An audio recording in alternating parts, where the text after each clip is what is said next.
नमस्कार. डॉक्टर आनंद बेहरे युक्तिवादच्या माध्यमातून तुमच्याशी मी परत एकदा संवाद साधतोय. युक्तिवादचे सर्व माझे मित्र प्रसाद पाले यांचा कालच बोलताना विषय झाला की डॉक्टर साहेब आमच्या ज्या वाटत मिरवणीमध्ये जी MIDC येते त्याच्याबद्दल तुम्हाला माहिती आहे, तर त्याच्याबद्दल तुम्हाला जे वाटतंय ते बोला. त्यामुळे त्यांनी मला त्याची मतं सांगितलेली नाही आहेत. मला जे वाटतं ते मी बोलणार आहे. मला जी काही प्रायमा फेसी माहिती मिळाली त्यानुसार आता वाटतला MIDC येऊ घातली आहे असं त्यांच्या म्हणजे प्रसाद आणि त्यांच्या सहकाऱ्यांच्या माध्यमातून मला कळलं. श्रोतेहो, लक्षात घ्या, कोकण ही देवभूमी आहे. जवळजवळ 700 ते 800 किलोमीटरचा समुद्रकिनारा कोकणाला मिळालेला आहे. आता मला सांगा, कोकणामध्ये काजू, आंबा, नारळी, पोफळी ही मेन पिकं आहेत. मत्स्य व्यवसाय पण कोकणात आहे आणि याच्या जोडीला पर्यटन. आत्तापर्यंतची जी सरकार, मला याच्यामध्ये भाजप काँग्रेस करायचं नाही, सगळी सरकार येऊन गेली.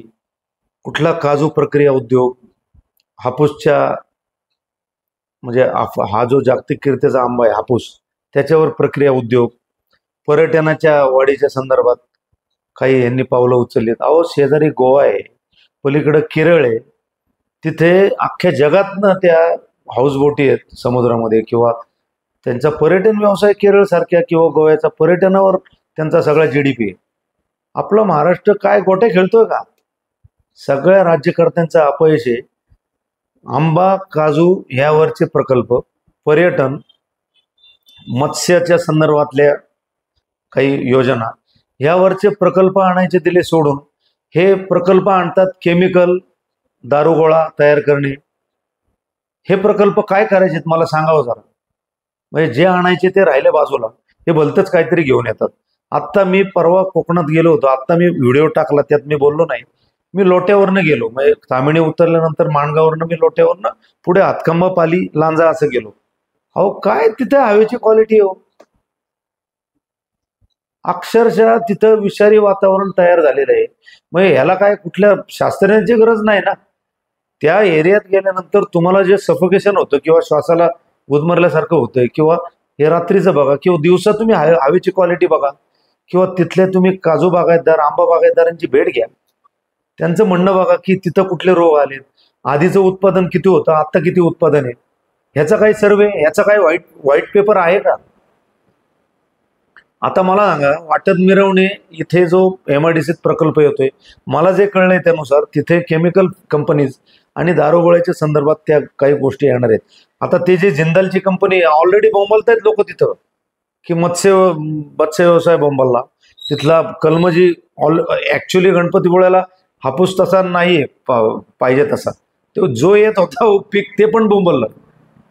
म्हणजे मला सांगा, एकीकडने ही लोक, आता फडणवीस, आपण यांचंच उदाहरण घेऊ, आत्ता जे राज्यकर्ते म्हणून त्यांचं नाव घेतलं मी, ते म्हणले मग प्रकल्प येऊ द्यायचा नाही आणि मग प्रकल्प आणल्यानंतर परत तिकडनं बोंबलायचं. अहो, पण प्रकल्प तुम्ही लोकांना विचारा ना कुठले हवेत ते.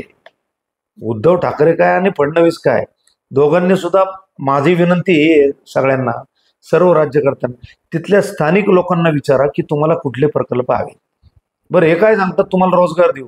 आता मला सांगा, वाटत गावामध्ये तिथे स्किल्स असलेले, MIDC मध्ये काम करतील असे स्किल्स असलेले किती लोक येतो, त्यांना तुम्ही कुठली कामं देणार? झाडू मारायची, टॉयलेट साफ करायची, किंवा बागकाम करायची, माळेकाम करायची, याच्या व्यतिरिक्त काय कामं करणार ती लोक? स्किलवाली लोक किती असतील तिथं? 5%. ती येतील का परत? ती पुणे मुंबईत सेट झालेली आहेत, ती कशाला परत येतील झक मारायला? त्याच्यामुळं माननीय उदय सामंतांना माझी विनंती आहे, स्थानिक कोकणातल्या लोकांशी बोला. आंबा, काजू याच्यावरचे प्रक्रिया उद्योग, कोकणातलं पर्यटन वाढण्याच्या दृष्टीने काय करायला पाहिजे त्याच्यामध्ये इन्व्हेस्टमेंट करा. मत्स्य उद्योग, त्याच्यामध्ये इन्व्हेस्टमेंट करा, त्याच्यामध्ये स्टोरेज तयार करा, त्याचा स्टोरेज प्लांट तयार करून त्याचं एक्सपोर्ट कसं वाढेल बाहेरच्या देशामध्ये, आपल्या देशामध्ये, त्याच्यामध्ये रोजगार लोकांना द्या. हे राहिलं सोडून हे भलतेच कुठलं आणताय हो, आणि ते लोकांना नकोय ना. लोक काही वेडी आहेत का? त्याच्यामुळं माझी परत एकदा विनंती आहे राज्य शासनाला, केंद्र शासनाला, आणि माझ्या त्या स्थानिक ग्रामस्थांना पण विनंती आहे की तुम्ही सुद्धा अजून अभ्यास करा. म्हणजे मला प्रायमरी जी माहिती मिळाली त्याच्यावर मी हे बोलतोय. अजून अभ्यास करून शक्यतो जर त्याच्यामध्ये काही उद्योग जर ते शफलिंग करता आलं तर त्याच्यामध्ये MIDC येऊ द्या, पण त्याच्यामध्ये आपल्या निसर्गासाठी पूरक उद्योग कसे येतील ते बघा. तुमची जी आज ही जी वाटत मिरवणे MIDC हटाव कृती समिती आहे त्यांनी सुद्धा अभ्यास करावा की कुठले प्रकल्प तुम्हाला हवेत त्याची यादी द्या. त्यानुसार एक मीटिंग उदय सामंत किंवा तत्सम अधिकाऱ्यांबरोबर मंत्र्यांबरोबर घ्या आणि अशा पद्धतीने त्या हा जो MIDC येऊ द्या, पण तिथं कुठले उद्योग पाहिजेत ह्याच्यावर परत एकदा तुम्ही त्याचा आढावा घ्या. आढावा घेऊन पुनराढावा घेऊन त्याच्यामध्ये फायनलायझेशन नंतर तुम्ही करा. धन्यवाद.